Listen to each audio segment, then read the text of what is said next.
لوگوں نے یہ سمجھا ہو کہ یہ شاپنگ کی رات ہوتی ہے یا عید کی تیاریوں کی رات ہوتی ہے، میرے عزیزو اتنا حسین موقع جس کو مل رہا ہو جہنم سے آزادی کا، اگر اسے پتہ چل جائے کہ جہنم ہے کیا چیز، اس کے دروازے کیسے ہیں، اس کے طبقات کیسے ہیں، تو میرے عزیزو شاپنگ تو دور کی بات، وہ جینے کے اندر مزے ہی ختم کر لے گا۔ آج اللہ رب العزت کی بارگاہ میں اس کی خیرات مانگنے کا وقت ہے،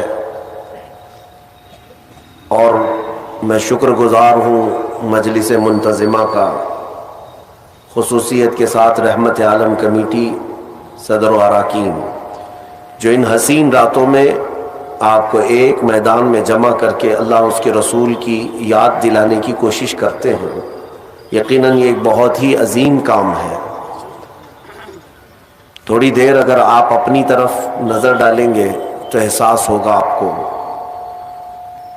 ایسا نہیں کہ اس پورے علاقے میں اتنے ہی مسلمان رہتے ہیں، بلکہ ہزاروں اور لاکھوں کی تعداد اور ہے جو یا تو بازار کی زینت بنے ہوں گے، یا سڑکوں پر ہوں گے، یا کچھ بستروں پر ہوں گے، لیکن ان سب میں اللہ رب العزت نے تمہیں اپنے ذکر کے لیے چنا ہے،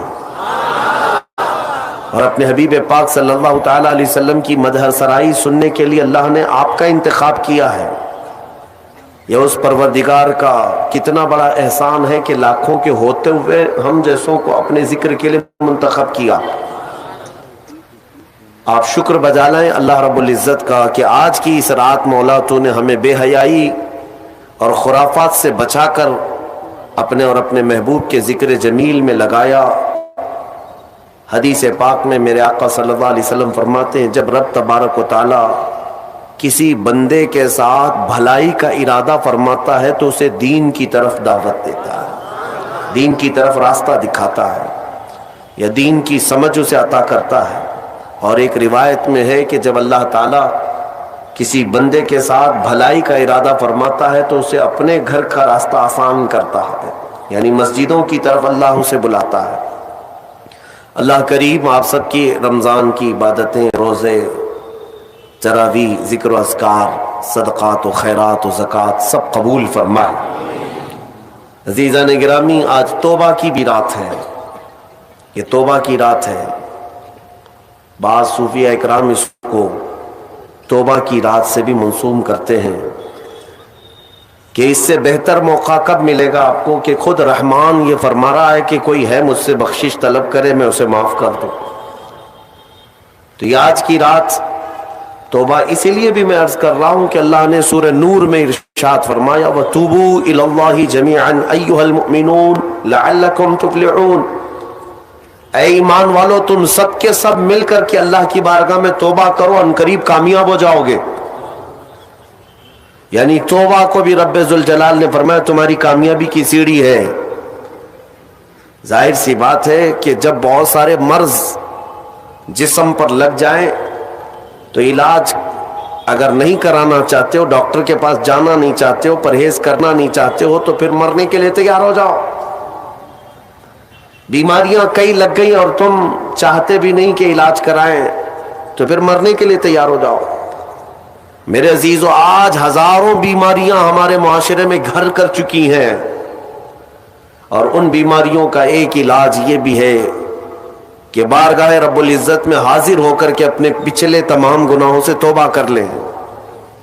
اور میرا مولا فرماتا ان اللہ یحب التوابین ویحب المتطہرین، بے شک اللہ تعالیٰ توبہ کرنے والے اور پاکیزہ رہنے والوں کو پسند فرماتا ہے۔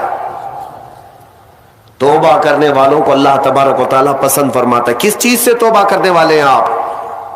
کسی کو اگر ایسا لگتا ہے میرے کیا گناہ ہے، میرے عزیزو اس قدر بوجھ ہے کہ آپ اندازہ بھی نہیں کر سکتے ہیں۔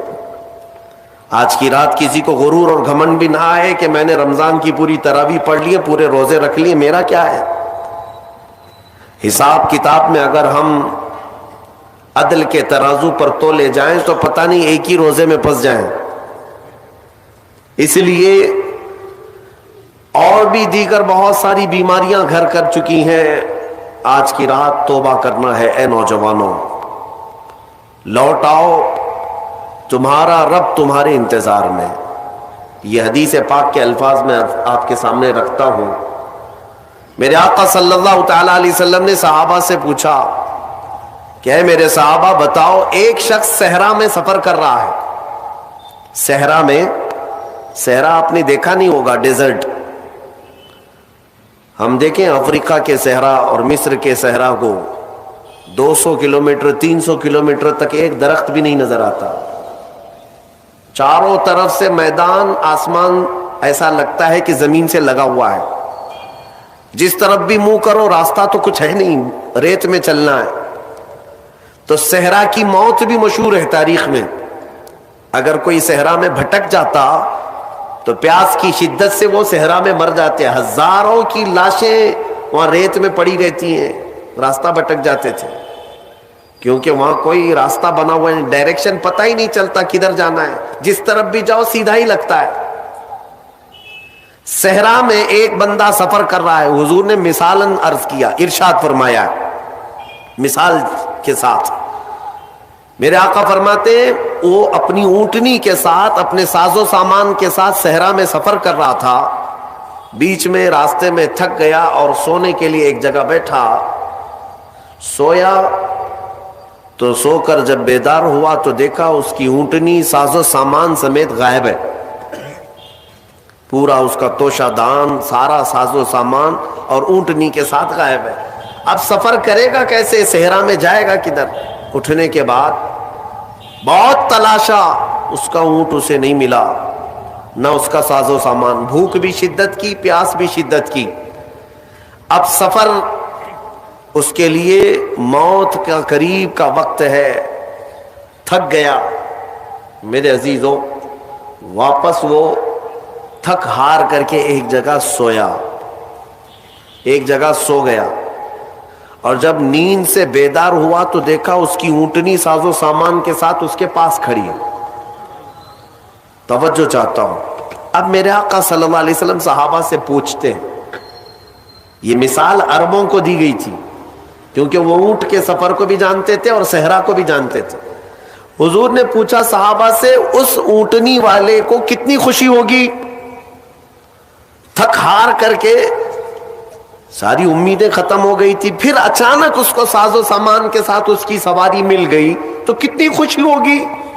صحابہ نے کہا یا رسول اللہ، اس کی زندگی کی وہ سب سے بڑی خوشی ہوگی، کیونکہ اس کی کھوئی ہوئی چیز مل گئی، اس کا راستہ اب آسان ہو جائے گا، اس کے زندہ رہنے کی امیدیں جاگ گئی. نبی اکرم صلی اللہ تعالی علیہ وسلم ارشاد فرماتے ہیں بلا تشبیہ و بلا تمثیل. میرے آقا فرماتے ہیں اے میرے صحابہ، اس سے زیادہ خوشی جب بندہ گناہوں سے توبہ کر کے آتا ہے تو مولا خوش ہوتا ہے کہ میرا بندہ میرے پاس واپس آ گیا، میرا بندہ میرے پاس واپس آ گیا. اور رب تبارک و تعالیٰ فرشتوں پر رشک فرماتا ہے، جب بھٹکا ہوا کوئی واپس اپنے راستے پر آتا ہے تو رحمان خوش ہوتا ہے. میرے عزیزوں، میں نے یہ بھی پڑھا، ہمارے گناہوں کی وجہ سے، ہماری بدعمالیوں کی وجہ سے یہ پوری کائنات کی ہر چیز خفا ہوتی ہے. آپ کیا سمجھتے ہیں کہ یہ درخت تمہیں سلام کر رہے ہوتے ہیں؟ یہ زمین، یہ آسمان تمہیں دعائیں دے رہے ہوتے ہیں؟ یہ ہمارے گناہوں کو اپنے سامنے آنکھوں سے دیکھ کر کے اللہ کی بارگاہ میں کہتے مولا تو انہیں ہلاک کیوں نہیں کرتا؟